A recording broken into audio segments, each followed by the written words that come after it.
Okay, today we are going to continue the study of the Hamilton-Jacobi formalism, and we are going to take the example of the Kepler problem to see how to get to the equations of motion via the Hamilton-Jacobi formalism. So in a previous video, where we work the Kepler problem in parabolic coordinates, we showed that the Hamiltonian of the Kepler problem is equal to 1 divided by 2m times pu squared plus pv squared divided by u squared plus b squared, and then minus 2k divided by u squared plus b squared. Here we are using the parabolic coordinates again. Remember that x is defined as 1/2 u squared minus b squared, and y is equal to u times b. So the new generalized coordinates are u and b. Okay, and of course this k, well, is a constant.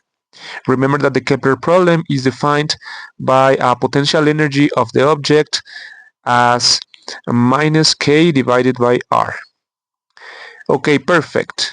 So also remember that the Hamilton-Jacobi equation is defined as h that is evaluated at the qi, then the partial of s with respect to qi, then the time plus the partial of s with respect to time equals to 0, where s represents a generating function of canonical transformations. And here, remember, the Hamiltonian is a function of the q's, the p's, and maybe the time. So this consists in changing the pi for the partial derivative of s with respect to qi. So that means that pi can be defined as the partial of s with respect to qi. Perfect. So what happens if we take this definition with our Hamiltonian of the Kepler problem? We are going to get that, well, we need to switch this piece for the derivatives of s. So this will be 1 divided by 2m times the partial of s. If it's pu, well, we take the derivative of s with respect to u. So like this.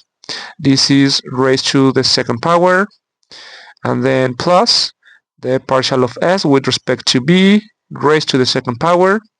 And, well, let me write the u squared plus b squared here. It will be like this. And then minus 2k divided by u squared plus b squared, and then plus the partial of s with respect to time equals to 0. This will be the Hamilton-Jacobi equation for the Kepler problem. Okay, so we have been solving this Hamilton-Jacobi equation via the method of separation of variables, and that is what we are going to do now. We are going to propose a solution for this equation of the form s equals to a, which will be a function of u, plus b, a function of b. And then remember that we mentioned that if the Hamiltonian does not contain the specific variable, in this case the time, look, the Hamiltonian does not contain the variable t, well, we can say that the function corresponding to the time, in this case, will be a linear function.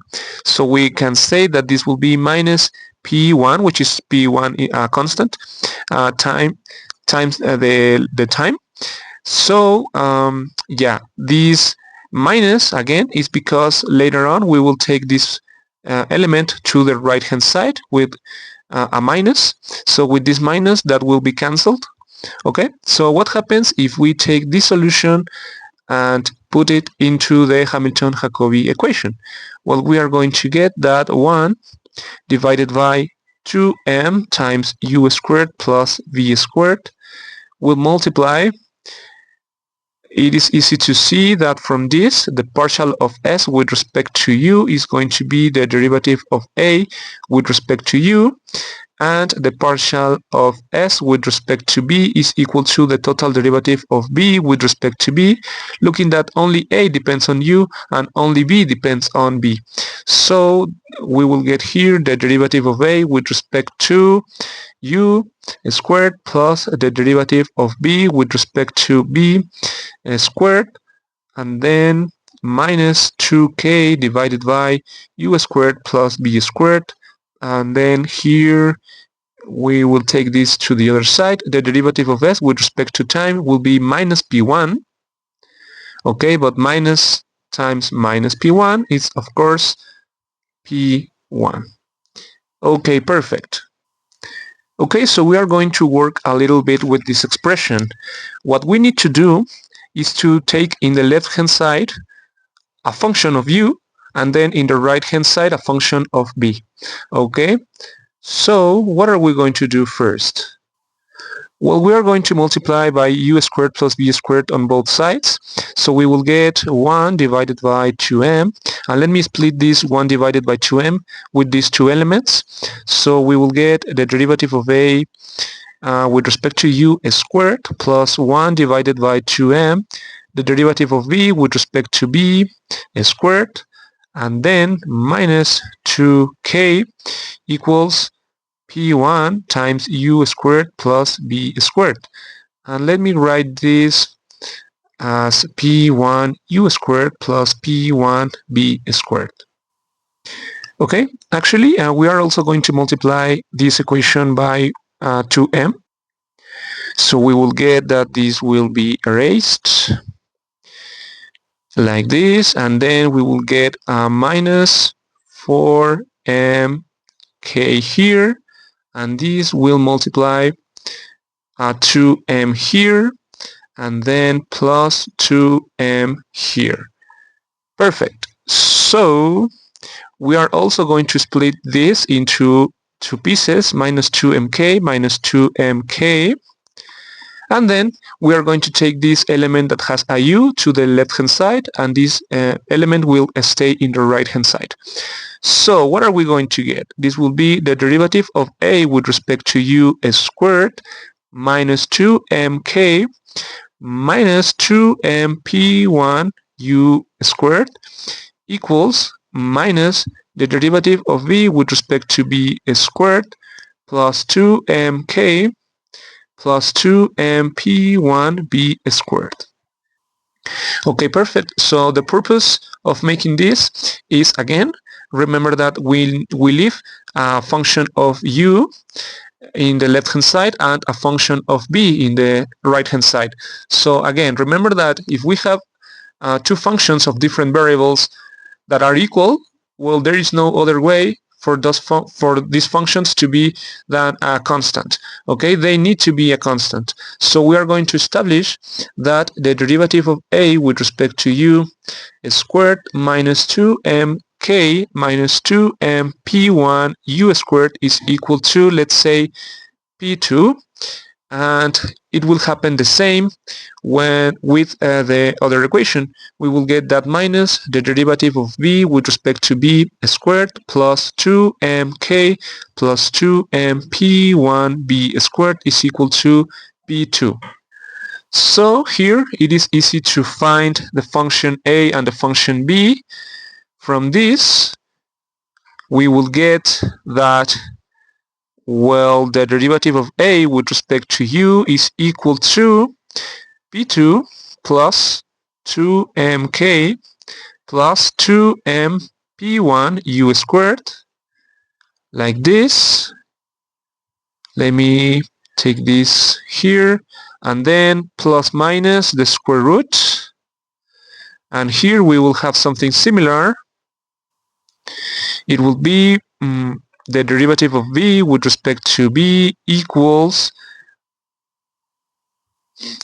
we will get these two elements negative, but with this minus then they are going to be positive. So we will get 2mk plus 2mp1b squared minus p2. Okay, and then we take the plus minus the square root of this. Okay, so remember again that we are only going to take one solution. We are only interested in one solution for the Hamilton-Jacobi equation, so we are only going to take the plus sign for convenience. So this means that a of u can be seen as the integral of this expression that I have here. And this is an integral of the u variable, and b of b is the integral of this expression here, which is going to be an integral of the variable b. Okay, perfect. So if we solve these integrals, well, we are going to be able to express the solution of the Hamilton-Jacobi equation. So let me rewrite that solution in terms of this integral. We will get that s is equal to a, but a is this integral over here, like this, and then plus b, which is this expression, like this. And remember that we said that there is an element for the time as minus p1t. Perfect. So this will be the solution for the Hamilton-Jacobi equation of the Kepler problem. Another thing that you need to remember is that this function s, the solution, needs to satisfy some equations that are pi equals the derivative of s with respect to qi, and that qi, upper q, is equal to the derivative of s with respect to pi, with this is an upper p. Okay, so that means that if we want to find, in this case, pu, which will be the p1, we will need to take the derivative of s with respect to q1, but q1 is of course u. Okay, so what happens if we take the derivative with respect to u of this s? Well, looking that only this element depends on u, and we have an integral, we are taking the derivative with respect to u of an integral that is with respect to u. So that means that this will be equivalent to just the square root of p2 plus 2mk plus 2m p1 u squared. And then it will happen the same with the PV element. We will get that this will be equal to the square root of 2mk plus 2m p1b squared minus p2. Okay, perfect. So something that we can do to be able to find the upper p's that are corresponding to the canonical transformation is to work with these expressions, to say that, for example, from this we will get that pu squared is equal to p2 plus 2mk plus 2m p1 u squared, and from this one we will get that pb squared is equal to 2mk plus 2m p1b squared minus p2.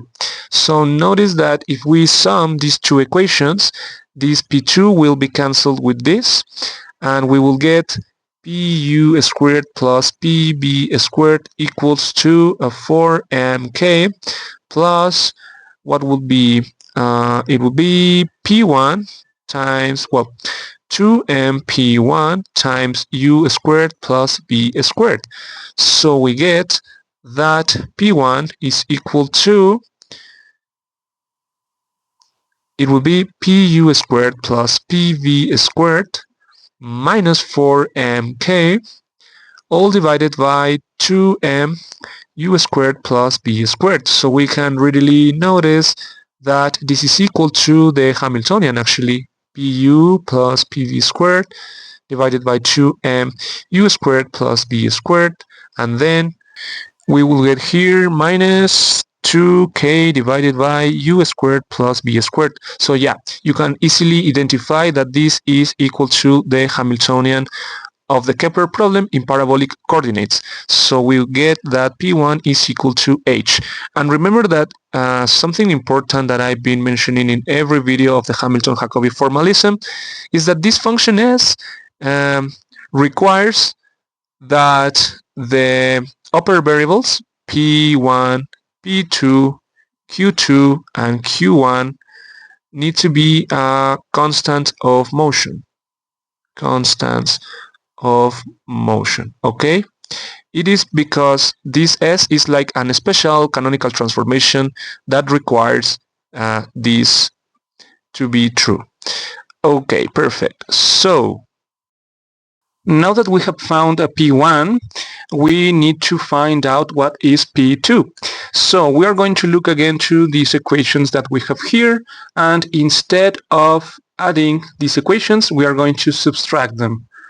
So first of all, we are going to get that Pu squared minus Pv squared here is going to be equal to P2 minus P2, but that will be 2P2, and then 2mk minus 2mk will be 0, and then 2mp1 here times u squared minus b squared. Okay, perfect. So we can solve this equation for P2, and then we are going to substitute the value of P1 to see what we get. So P2 is going to be equal to, it will be a Pu squared minus Pv squared divided by 2, and then minus mp1 u squared minus b squared. Okay, perfect. So we are going to substitute the value of P1. This is Pu squared minus Pv squared divided by 2 minus m P1, which we know that is the Hamiltonian. So that is 1 divided by 2m Pu squared plus Pv squared divided by u squared plus b squared, and then here's a minus 2k divided by u squared plus v squared. This is the value of P1, and it multiplies u squared minus b squared. Okay, so let's keep working with this. We are going to get that u squared plus b squared multiplies Pu squared minus Pv squared divided by 2u squared plus b squared. I do this to get the same denominator as in this expression. So this is minus 1 divided by 2u squared plus v squared, and then this multiplies Pu squared plus Pv squared, and this multiplies u squared minus b squared from this, and then we are going to get minus plus 2km times u squared minus b squared divided by u squared plus b squared. Okay, perfect. From this we see that this is equal to 2x due to the change of coordinates. Remember that x is equal to 1/2 u squared minus b squared. So this is 2x, and remember that this quantity is equal to 2r. So what are we going to get? Well, let's multiply this. We will get u squared Pu squared, then minus u squared Pb squared plus b squared Pu squared minus b squared Pb squared divided by 2u squared plus b squared, then minus, it will be u squared Pu squared minus b squared Pu squared plus u squared Pu squared minus b squared Pb squared, all divided by this same thing. Then here we are going to get plus 2kmx divided by r. Okay, perfect. So notice that we have the same denominator, so we can just operate these two quantities without any problem. So we see here that u squared Pu squared cancels with this one over here, and minus b squared Pv squared cancels with this one that is over here, because this one with this minus is a plus, and with this minus we get 0. So this is going to be equal to, well, we have a minus u squared Pv squared minus u squared Pv squared. So we will get minus 2u squared Pv squared, and then plus 2 times, it would be b squared pu squared. Okay, and then this divides 2u squared plus b squared, and then plus 2kmx divided by r. So we can easily see that we can cancel these 2's to get that this is b squared pu squared minus u squared pb squared, all divided by u squared plus b squared, and then plus 2kmx divided by r. And here I want you to remember the previous lesson where we introduced the parabolic coordinates into the Kepler problem. We find out some relations that are to relate the pu with the px and py, and the pv with the px and py. Okay, those equations are the next. Okay, these are the equations. Again, these equations were shown in the previous lesson, so there is where we have demonstrated how to get to these expressions. So we are going to use them to plug them into pu and pv. So we are going to get that here is going to be b squared pu squared, but pu squared is px squared u squared plus 2, and here is missing a b, of course, 2 times px py ub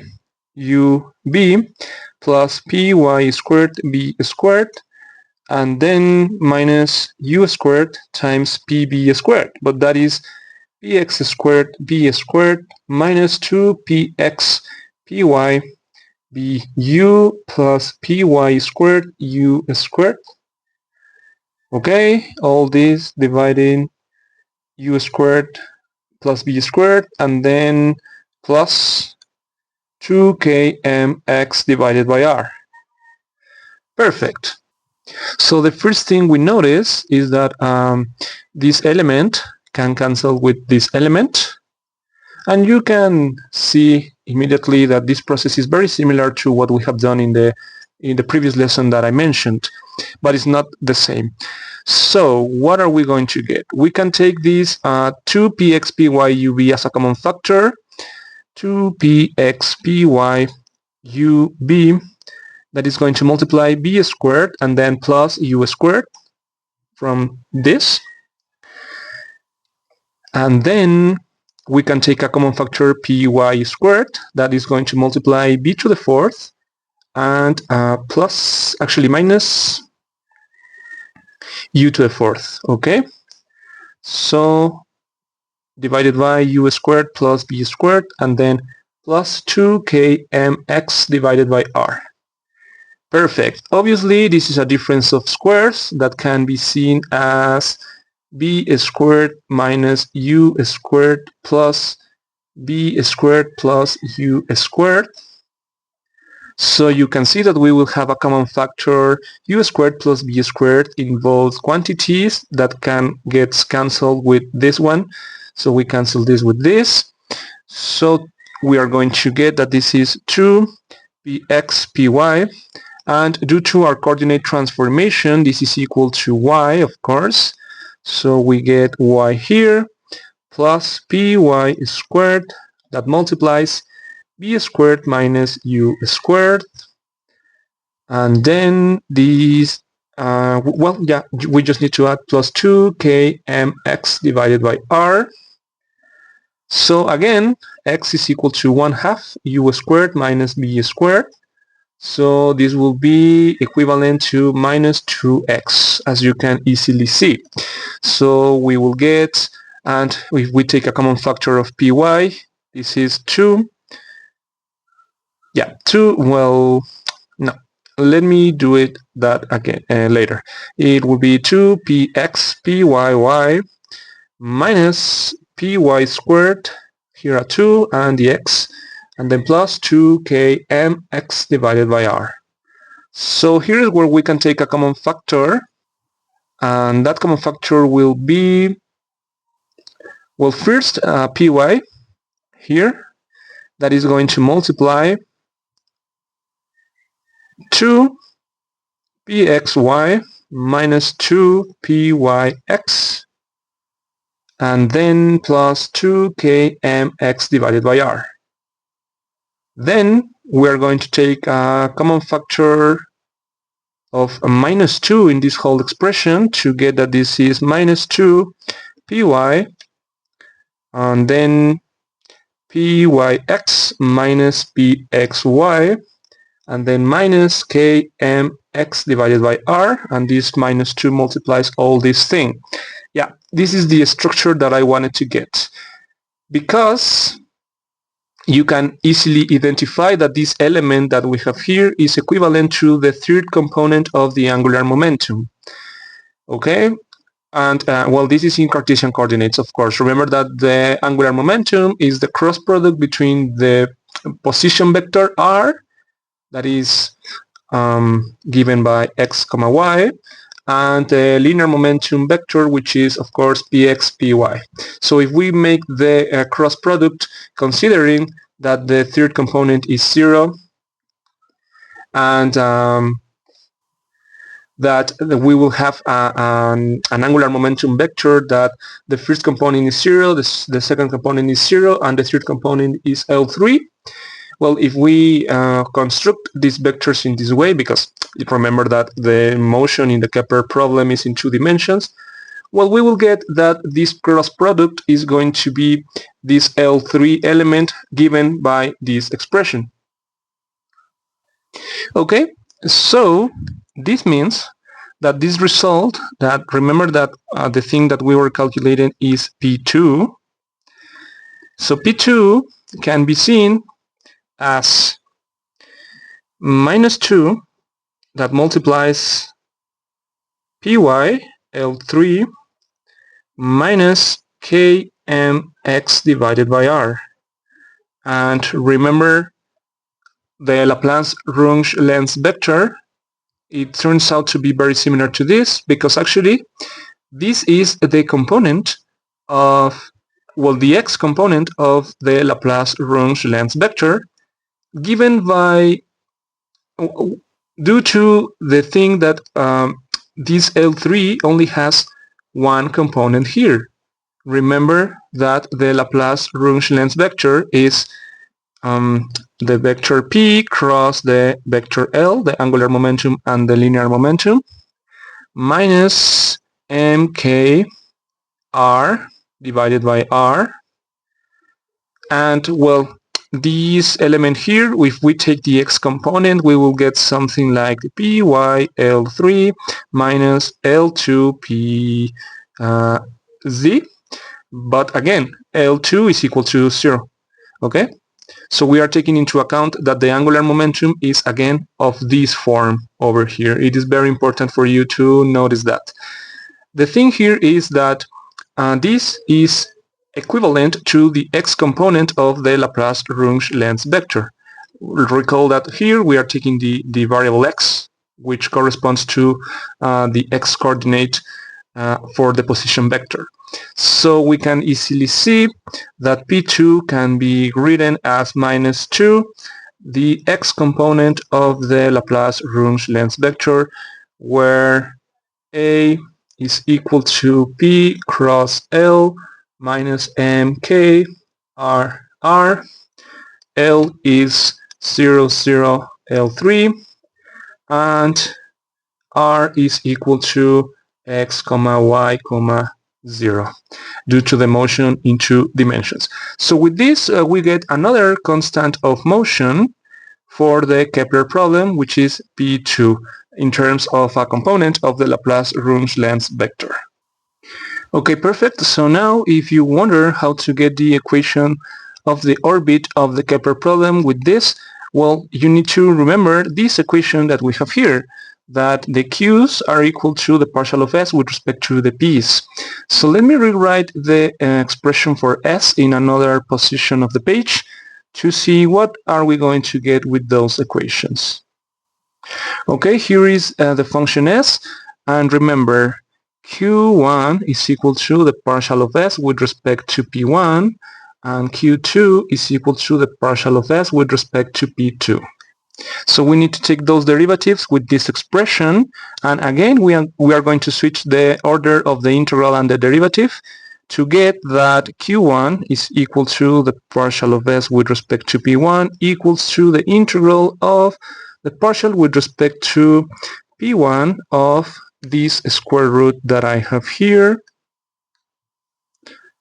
like this, times du, and then plus the integral of the partial derivative with respect to p1 of this square root here. I just made some space, and this integral is with respect to b. Perfect, so this will be equal to q1. This will be the element that will help us to calculate the equation of motion for q1. If we take these derivatives, we are going to get that q1 is equal to the integral of, well, what are we going to get? This will be 1/2 p2 plus 2mk plus 2mp1 u squared to the negative 1/2, and then the derivative with respect to p1 of this will be 2m u squared du. Okay, and then plus the integral of, again, taking the derivative with respect to p1, we're going to get something very similar. It will be 1/2 times 2mk plus 2mp1b squared minus p2 raised to the negative 1/2, and then 2mb squared with respect to b. We cancel these 2's. We cancel these 2's. Okay, and we get this.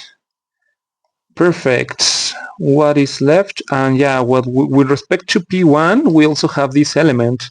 So the derivative with respect to p1 of this is, of course, minus t. So we need to add a minus t here. So this is the equation of the orbit for q1. And yeah. What happens if we want to calculate q2? Well, that will be the partial of s with respect to p2, which is going to be, well, and let me erase this. Well, the derivative of s with respect to p2, that is going to be the integral of the derivative with respect to p2 of this square root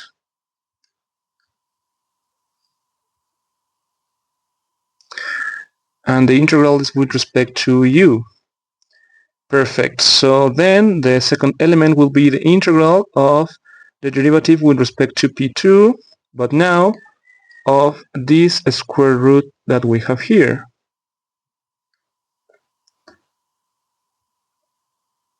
And the integral is with respect to b.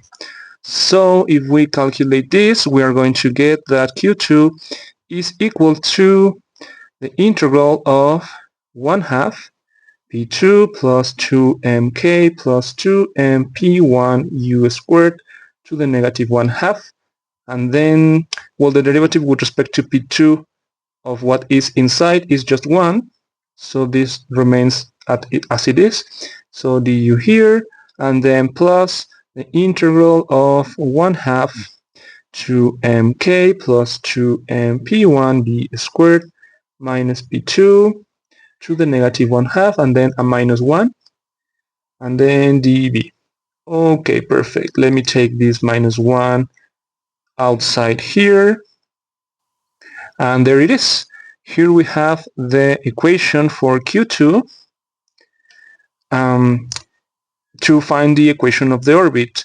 Recall that we already found what is p2 and p1, and well, we may need to substitute those values into these integrals to see, well, what is the function q2 and q1 in terms of the ub, pu, and pb variables that are going to be necessary to complete the canonical transformation corresponding to the function s.